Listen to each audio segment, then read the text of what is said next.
नमस्कार मित्रांनो, आज आपण बघणार आहोत एक कोकणातली टिपिकल रेसिपी।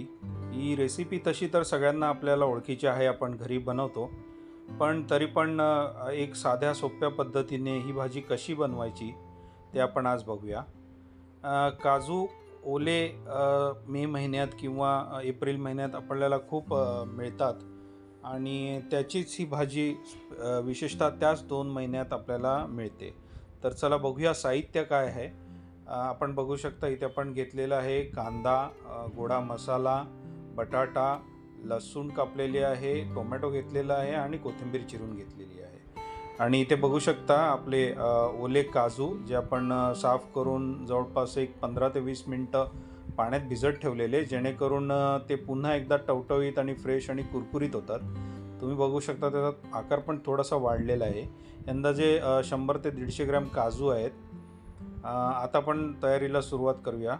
बेसिकली एक आपली जी कांदा टोमॅटोची फोडणी आहे ती आपण पहिली याला देणार आहोत। नंतर आपले काजू त्यात त्या मसाल्यात काजू आणि बाकीचे मसाले टाकून आपण छानपणे परतून घेणार आहोत। तर बघूया। सो पहिला आपण लसूण टाकलेली आहे, बारीक चिरलेली लसूण, त्यासोबतच आपले बाकीचे इन्ग्रेडियंट, कांदा, त्यानंतर आपण टाकणार आहोत यामध्ये आपलं बाकीचे इन्ग्रेडियंट। पण त्यापूर्वी आपण कांदा आणि लसूण जे दोन्ही कच्चे इन्ग्रेडियंट आहेत चांगल्या प्रकारे आपण परतून घेऊया, म्हणजे त्यांचा कच्चापणा निघून जाईल।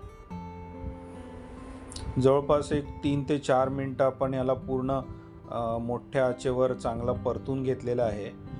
आणि तुम्ही बघू शकता आता त्यात आपण मसाले आपण टाकूया। इथे मी मालवणी मसाला टाकतोय अंदाजे 2 चमचे, त्यानंतर हळद आणि त्याच्यानंतर चवीपुरतं आपल्याला मीठ। तुम्ही तुमच्या अंदाजाप्रमाणे हे करू शकता। प्रत्येकाचे आपापले घराचे वेगळे मसाले असतात, काही लोक धणा जिरा पूड टाकतात किंवा काही अजून टाकतात, पण आपण ही बेसिक ठेवलेली आहे। हे आपण आता मसाला परतून घेतला आहे, त्यातला टोमॅटो जो आहे तो पूर्ण नरम झाला आहे। आता आपण टाकणार आहोत त्यात आपले बटाटे।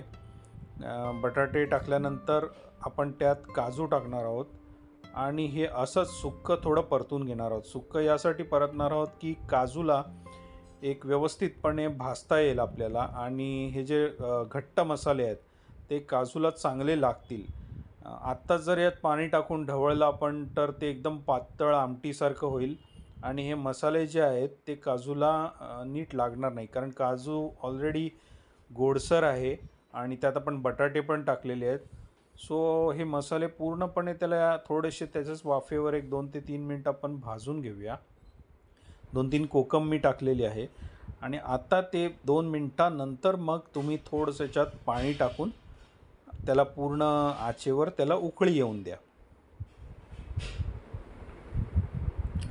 तुम्ही बघू शकता अंदाजे 5-1 मिनिटात ही उकळी आलेली आहे मोठ्या आचेवरची।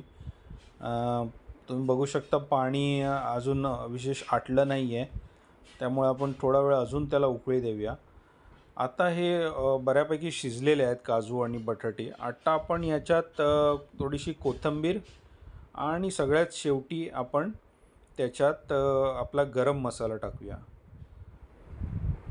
गरम मसाला शेवटी याच्यासाठी की जर तुम्ही कुठलाही पदार्थ उकळताय किंवा भाजी पाणी टाकून उकळताय तर त्यात तो गरम मसाल्याचा फ्लेवर पूर्णपणे उडून जातो। तर अशा रस्सा भाजीत किंवा पातळ भाजीत तुम्ही जेवढा गरम मसाला शेवटी टाकाल आणि थोडंसं एक 2-3 मिनिटं झाकून ठेवाल तर ती चव त्याच्यात तशीच राहते। तुम्ही एकदा हे करून बघा, तुम्हाला फरक जाणवेल। तर अशा प्रकारे आपली साधी सोपी भाजी तयार झालेली आहे आणि तुम्ही तुमच्या चवीप्रमाणे त्याला सुक्की किंवा पातळ करू शकता। तर बघू शकता इथे आता आपली भाजी तयार झालेली आहे। आशा आहे की हा व्हिडिओ तुम्हाला नक्कीच आवडला असेल। अशाच आपल्या पारंपरिक रेसिपी किंवा काही नवीन रेसिपी बघण्यासाठी चॅनल नक्कीच सबस्क्राईब करा। धन्यवाद।